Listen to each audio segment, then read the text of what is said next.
Hey guys, Marissa from MW Astrology, and this is the chart of tomorrow morning's full moon in Aries.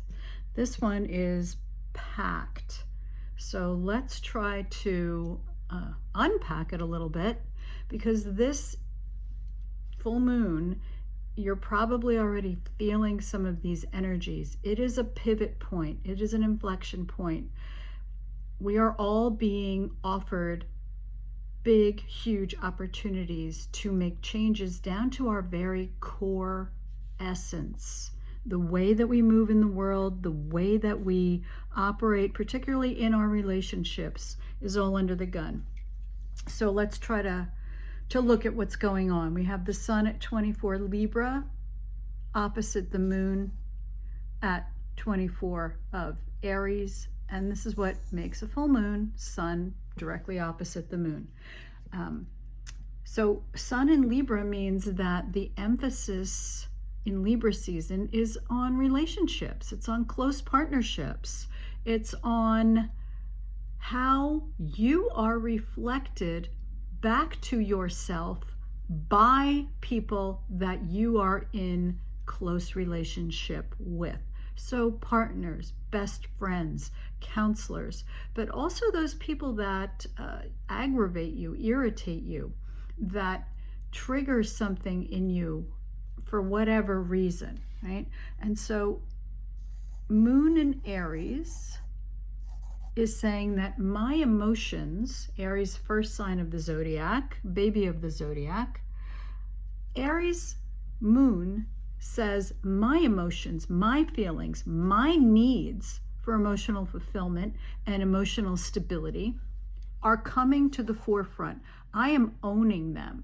So if I've been resisting expressing them in order to keep the peace, which is a very Libra energy type of thing, if I've been putting my partner's needs or my important others' needs ahead of my own, it's going to show up under this full moon, because you can't, none of us can be fully in a partnership unless we have our needs met too.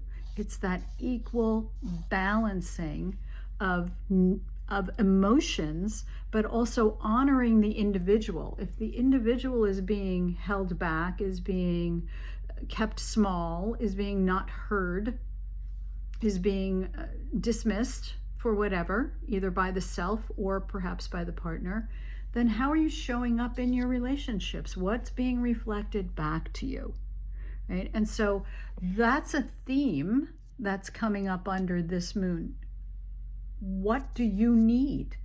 It's honoring your priorities. And that doesn't mean you ride roughshod over someone, but it is the point where you say, I can't be fully in a relationship unless I've first taken care of myself, unless I first honored what I'm bringing to the table.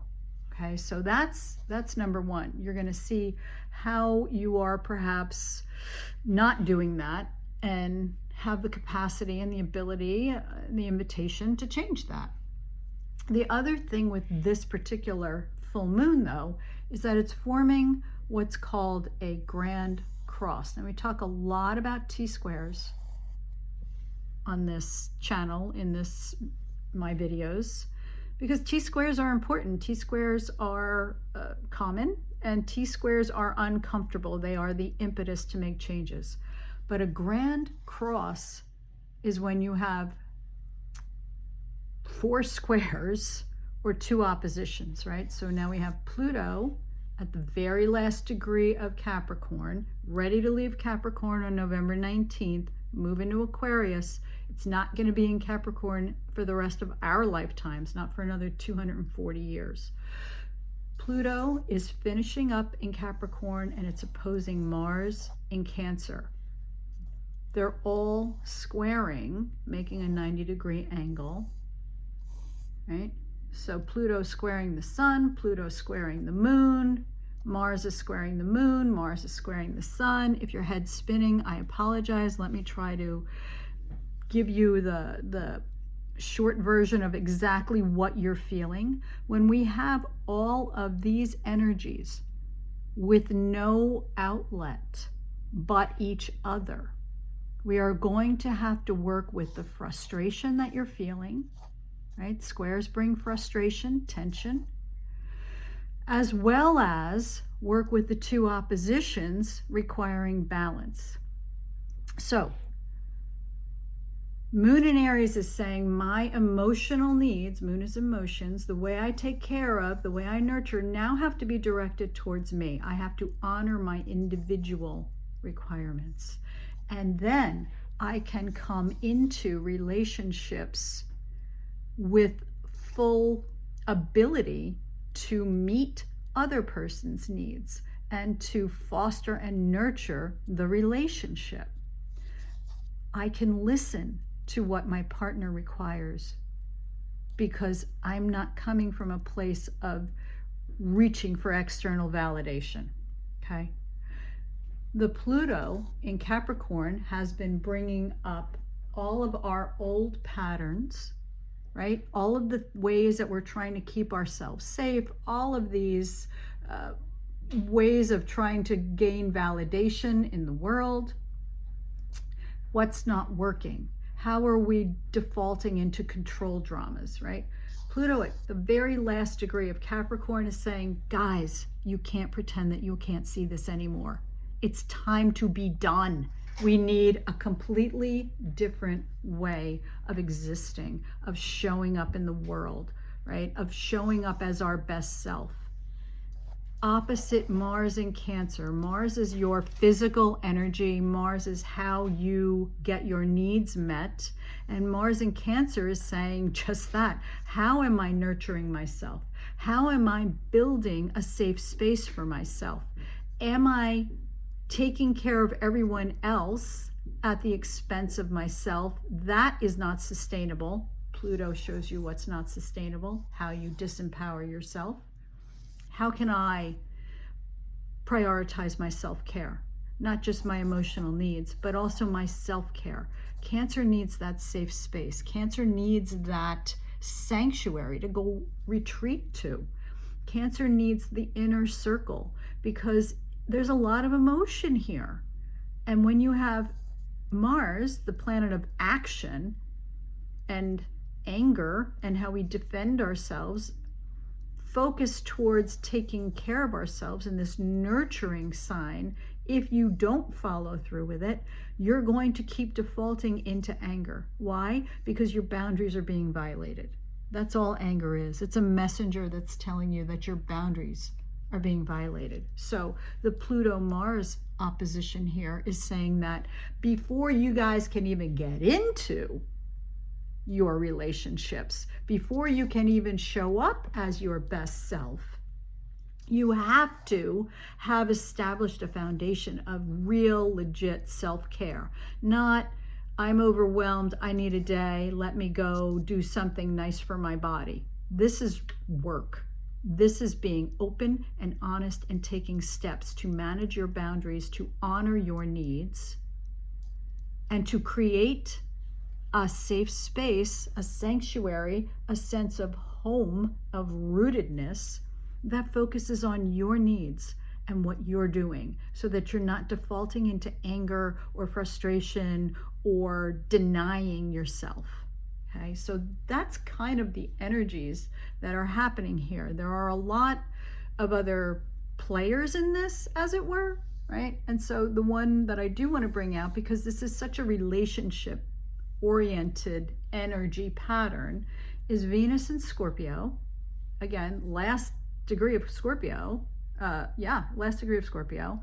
She's forming a nice little supportive aspect to Pluto, right? It's called a sextile. Sextiles bring opportunities, but she's also opposing Uranus in Taurus, right? So I hope you're still with me. Take a breath.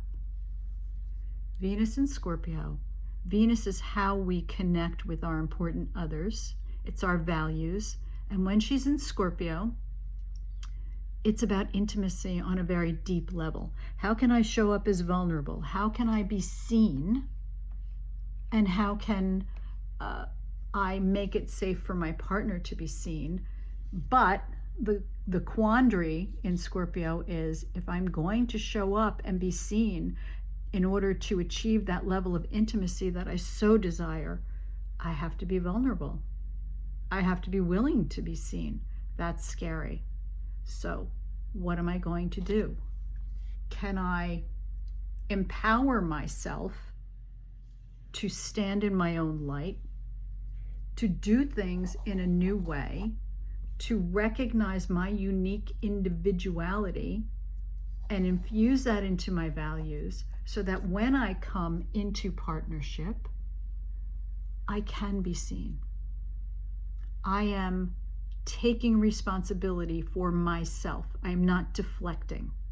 I am not making excuses. I'm not using sarcasm or passive aggressiveness. I'm not falling into the old patterns, which I know don't work, which are keeping me from that which I desire the most, which is that sense of connectedness.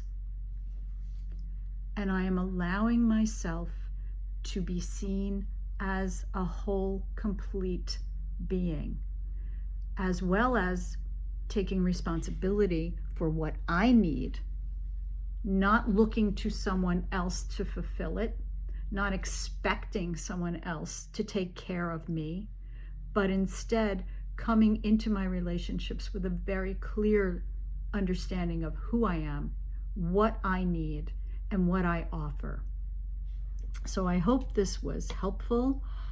There's a lot of work here. And the bottom line is, over the next few months, these themes are going to keep coming up, but it's about not making excuses anymore. It's about acknowledging who you are, what's required by you, and what you're bringing to the table.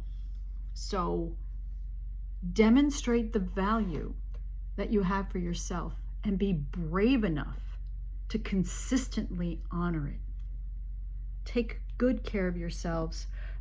If you like these posts, if you find them helpful, please feel free to go to mwastrology.com, my website. You can subscribe to my Substack from that place, and you'll get the usually at least twice a month newsletter that goes over the full moon, new moon. There'll be retrogrades coming up in the not too distant future. We'll talk about them and the big astrological shifts and how they're affecting all of us, but I really try to take an individual focus. So thank you for your time and attention, and take care of yourselves.